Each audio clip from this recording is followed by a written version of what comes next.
once you get the box installed and you plug it into a USB slot in your vehicle, you're then going to connect it via Bluetooth. And what that's going to do once it's connected is it's going to show up as an actual component in your multimedia center for you to connect to. So for me, it's showing up, I have an Apple CarPlay option. This is not my cell phone though, this is actually the AI box. So it's tricking it right now, and there's another step we have to do to actually enable the normal Apple CarPlay. So we click here, and then it's going to take you to this screen here. So what you got to do next is this app right here called SpeedPlay is already installed on your AI box. It's right here. You're going to click on that, and now it's going to try to connect to the actual CarPlay within your vehicle. So you can see my phone just popped this up after I hit that. So connect to CarPlay.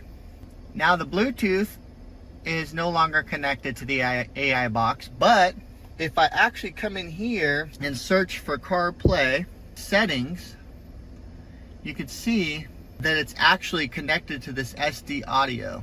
So it is connected to CarPlay, it's just called SD audio. So now I have normal CarPlay. It's got all the normal functionality that CarPlay does. It's no different. So now that we've connected Apple CarPlay and Bluetooth, we can now come in here and do different things within our AI box. So this is the interface for the AI box. It's multifunction. So when you have it selected here, you get this Android operating system, basically a tablet operating system, and it works just like any other Android tablet. You can use your Google account, connect it to Google Play. I'm offline right now, but you connect, and then what you do is you could just download applications just like you could on any other Android tablet. So I've downloaded a couple video games here. One thing that's cool is I have a Wi-Fi password in my phone, so I can actually use that to be able to do anything I want using the internet while I'm driving. So for the purposes of this video, I'm going to go ahead and connect to my home Wi-Fi instead of my Wi-Fi hotspot, but that does work. So if you want to get to the home screen, there's always going to be this assistant button right here. So you click it, and then you can do different tasks. So I'm going to go home. I want to go in here to settings, and we're going to do Wi-Fi. My Wi-Fi is actually turned off, so let's turn it on. Okay, so we are connected to my home Wi-Fi. So I'm going to go ahead and hit my button here.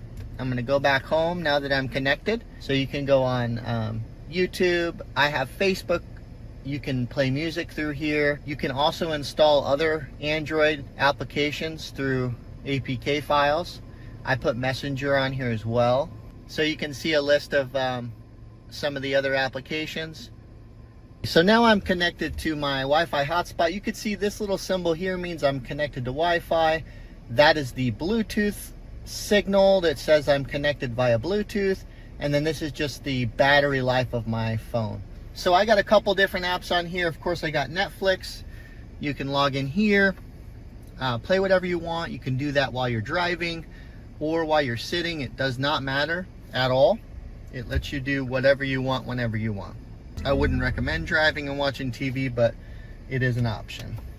So we also have YouTube on here. So you can log into YouTube. You can watch YouTube videos and any of that kind of stuff.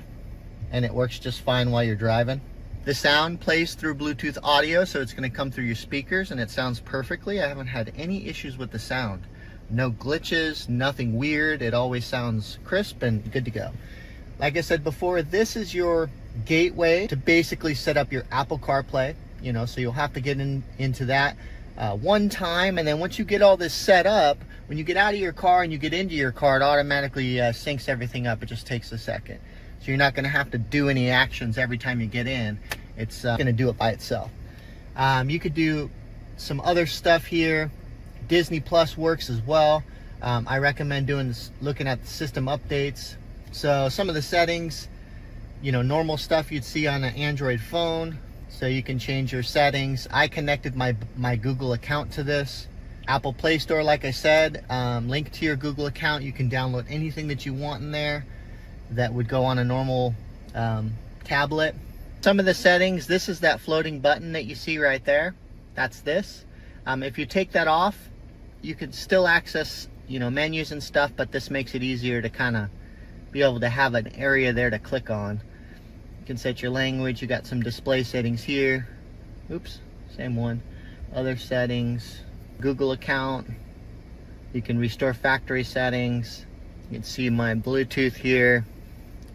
I'm connected to the AI box. It's on auto connect, and then it's using wireless CarPlay through that app I showed you earlier. Here's your different devices. Here's your Bluetooth situation. This is a keypad, and this is what's currently playing music wise. And then you can come in here and get detailed options. So this is going to auto connect, and we're in there. So this is CarPlay. Like I said, this works just like regular CarPlay. You can still give voice commands to Siri. It does not change anything from what your normal CarPlay would be like. So there's no additional settings in here. It actually is CarPlay. And I just want to show you, so here's the box itself. It's really pretty small, and anywhere that you have a USB plug, you'd be able to connect it. So I have one just down here, and then I also have one in my center console, and that's where I had this plugged in at.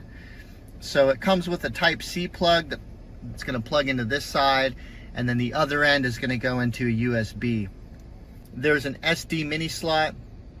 Put one of those in there and, you know, use the data, whether that's watching movies or, you know, if you're going to have pictures on that or music, you can use that. This is a USB slot that you can actually plug in like an external hard drive. So if you have some movies and stuff like that on there, then you wouldn't need any kind of internet, and, you know, you could watch movies on the go or while you're driving or whatever the case might be. So the bottom here, none of this stuff does anything. It just looks, none of the stuff on the bottom here does anything. It just looks nice. And that's all there is to it. There's no buttons on this thing. It's just plug and play.